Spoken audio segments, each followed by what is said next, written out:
Shalom, selamat pagi saudara-saudara sekalian. Bertemu lagi dalam acara Morning Call GPIB. Pada hari ini, Bapak Ibu Saudara akan mendengarkan firman Tuhan dari saya, Pendeta Ergon Pranata Peters, yang sekarang sedang bertugas di GPIB Bethlehem, Sui Ambawang, Bajem Roti Hidup Tapa, Pospelkes Eklesia, dan Pospelkes Dangojubata, yang ada di Kalimantan Barat. Saat ini kita akan mendengarkan firman Tuhan, tapi sebelum itu, mari kita bersatu dalam doa, kita berdoa. Terima kasih ya Tuhan, pagi hari yang indah dan cerah Tuhan buat bagi kami semua. Sehingga kami boleh bangun dengan keadaan sehat, tapi yang penting juga dengan penuh rasa ungkapan syukur. Pada pagi hari ini, hati kami siap untuk mendengarkan firman-Mu. Biarkanlah hati kami menjadi tenang ya Tuhan, sehingga firman-Mu pada pagi hari ini menguatkan kami sepanjang hari ini untuk tetap setia pada kebenaran firman Tuhan. Berfirmanlah ya Allah, kami sedia untuk mendengar. Dalam nama Tuhan Yesus kami berdoa. Amin. Bacaan Alkitab pada hari ini terambil dari kitab Ester. Kitab Ester pasal yang keempat, ayat 1 hingga yang ke-9, saya akan bacakan bagi kita semua. Setelah Mordekai mengetahui segala yang terjadi itu, ia mengoyakkan pakaiannya lalu memakai kain kabung dan abu, kemudian keluar berjalan di tengah-tengah kota sambil melolong-lolong dengan nyaring dan pedih. Dengan demikian datanglah ia sampai ke depan pintu gerbang istana raja, karena seorang pun tidak boleh masuk pintu gerbang istana raja dengan berpakaian kain kabung. Di tiap-tiap daerah, kemana titah dan undang-undang raja telah sampai, ada perkabungan yang besar. Di antara orang Yahudi disertai puasa dan ratap tangis. Oleh banyak orang dibentangkan kain kabung dengan abu sebagai lapik tidurnya. Ketika dayang-dayang dan sida-sida Ester memberitahukan hal itu kepadanya, maka sangatlah risau hati sang ratu. Lalu dikirimkannyalah pakaian supaya dipakaikan kepada Mordekai, dan supaya ditanggalkan kain kabungnya daripadanya, tetapi tidak diterimanya. Maka Ester memanggil Hatah, salah seorang sida-sida raja yang ditetapkan baginda melayani dia, lalu memberi perintah kepadanya menanyakan Mordekai untuk mengetahui apa artinya dan apa sebabnya hal itu. Lalu keluarlah Hatah mendapatkan Mordekai di lapangan kota yang di depan pintu gerbang istana raja, dan Mordekai menceritakan kepadanya segala yang dialaminya, serta berapa banyaknya perak yang dijanjikan oleh Haman akan ditimbangkan untuk perbendaharaan raja sebagai harga pembinasaan orang Yahudi. Juga salinan surat undang-undang yang dikeluarkan di Susan untuk memusnahkan mereka itu diserahkannya kepada Hatah supaya diperlihatkan dan diberitahukan kepada Ester. Lagi pula Hatah disuruh menyampaikan pesan kepada Ester supaya pergi menghadap raja untuk memohon karunia-Nya dan untuk membela bangsanya di hadapan baginda.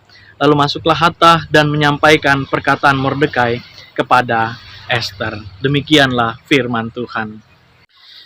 Saudara-saudara pasti pernah mendengar serigala melolong. Biasanya serigala melolong itu dikaitkan dengan hal-hal yang mistis, seperti saat datang bulan purnama atau dalam kondisi yang menyeramkan. Tetapi ternyata serigala melolong itu untuk mengetahui di mana kelompok atau kerumunan serigala yang lain. Ketika satu serigala melolong, maka serigala lain yang meskipun jauh tapi mendengar lolongan tersebut, mereka akan juga ikut melolong. Dan seterusnya seperti itu, sampai semua serigala ikut melolong. Lolongan serigala memberikan tanda kepada serigala yang lain. Entah itu tanda bahaya atau sebaliknya, tanda minta bantuan untuk mendapatkan mangsa. Hanya dengan lolongan satu serigala, maka akan muncul lebih dari 2 ekor serigala untuk dapat menangkap hewan yang lebih besar. Lolongan ternyata juga dikeluarkan oleh seorang umat Allah, yakni Mordekai, paman dari Ester. Kita sama-sama mengetahui bahwa Haman punya rencana jahat terhadap Mordekai, bahkan kepada seluruh orang Israel di tanah negeri Persia, hanya karena Mordekai tidak mau tunduk kepada sang raja Ahasveros.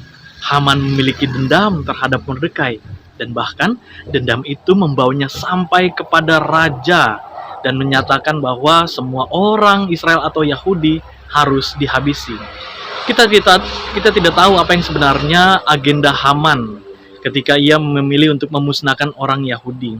Dia hanya berdalih kepada raja, mengatakan bahwa orang Yahudi masih taat kepada hukum Taurat, bukan hukum kerajaan. Dengan dalih tersebut, raja pun setuju tanpa berpikir bahwa bangsa itu adalah bangsa Ester, permaisuri cantik yang sudah ia pilih. Hukuman pun dijatuhkan. Semua bupati harus memusnahkan orang Israel. Dengan rasa tidak berdaya, Mordekai meminta pertolongan dari Tuhan melalui Ester. Namun Mordekai hanya orang biasa. Ia tidak bisa sembarangan bertemu dengan ratu kerajaan, apalagi raja. Ia pun menggunakan pakaian kabung dan melolong sepanjang perjalanan sampai ke pintu gerbang kerajaan. Melihat hal tersebut, Sida-Sida pun memberitahu apa yang sedang terjadi kepada Ester. Akhirnya Ester pun memanggil Hatah, seorang Sida-Sida kepercayaannya, untuk bertanya kira-kira apa yang terjadi pada pamannya Mordekai. Mordekai pun memberitahu tentang apa yang terjadi pada bangsa Israel, yakni mereka akan dimusnahkan dari tanah Persia seluruhnya. Ester pun akhirnya tahu apa yang terjadi pada pamannya dan juga bangsanya. Saudara-saudara, Mordekai benar-benar menunjukkan apa yang ada dalam hatinya secara sangat ekspresif. Permohonannya kepada Tuhan melalui Ester sangat total ia lakukan.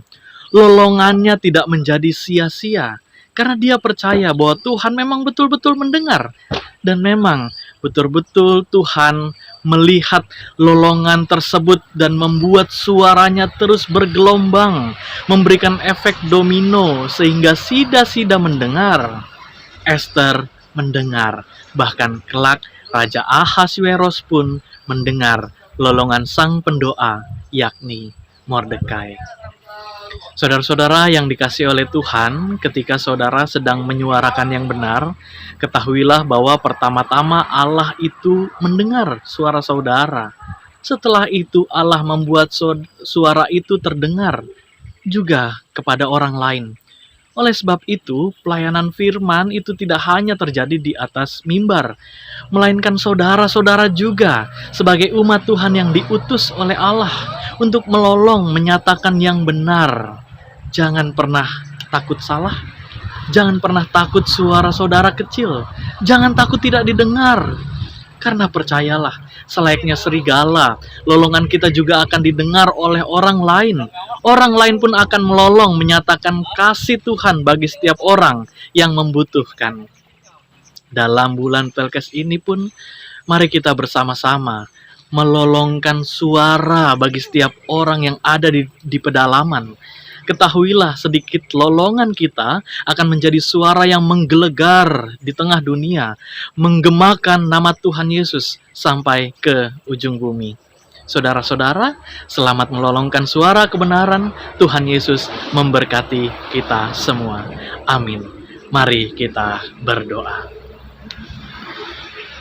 Kami bersyukur Tuhan, pagi ini kami disapa oleh kebenaran firman Tuhan, bahwa setiap suara kami, setiap lolongan kami berharga untuk mengangkat orang lain, untuk menyatakan kebenaran Tuhan dalam kehidupan orang-orang di sekitar kami.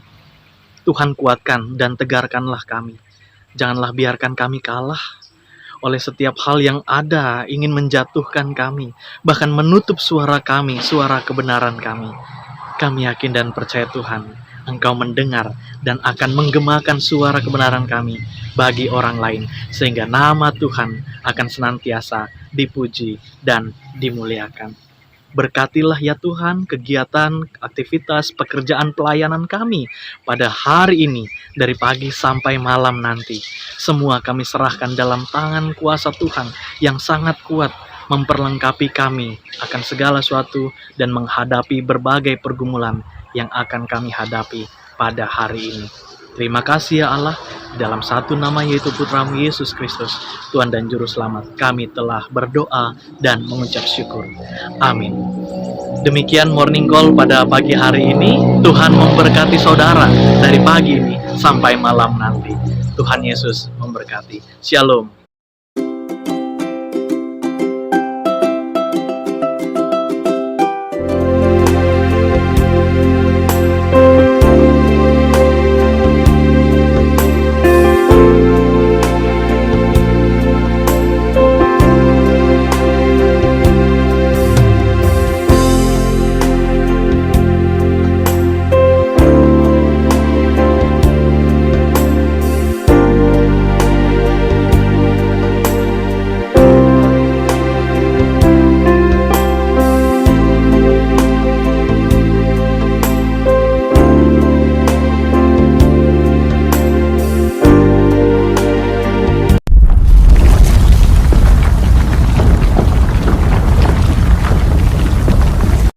Saya Pendeta Ishak Yohanes Bastian Usmani, Ketua Majelis Jemaat GPIB Betel Raha. Saat ini saya berada di Pospelkes Merimbano Latompa, wilayah paling timur pelayanan GPIB. Seperti Bapak Ibu saksikan saat ini, tahun yang lalu pagar dari Pospelkes Merimbano Latompa ini rubuh diakibatkan oleh curah hujan yang tinggi dan volume gempa. Oleh karena itu, pada kesempatan saat ini saya mohon dukungan doa dan juga dana agar kami dapat membangun kembali pagar Pospelkes Merimbano Latompa yang sudah rubuh ini, dan anggaran yang dibutuhkan sekitar 240 juta rupiah, karena kami akan merubah kembali posisi pagar dari Pospelkes Merimbano Latompa ini. Dan saya berharap dengan dukungan doa dan juga dukungan dana dari Bapak Ibu, kami dapat membangun kembali pagar Pospelkes Merimbano Latompa ini supaya bisa menjadi bagus kembali, sehingga semuanya boleh mendatangkan kemuliaan bagi nama Tuhan.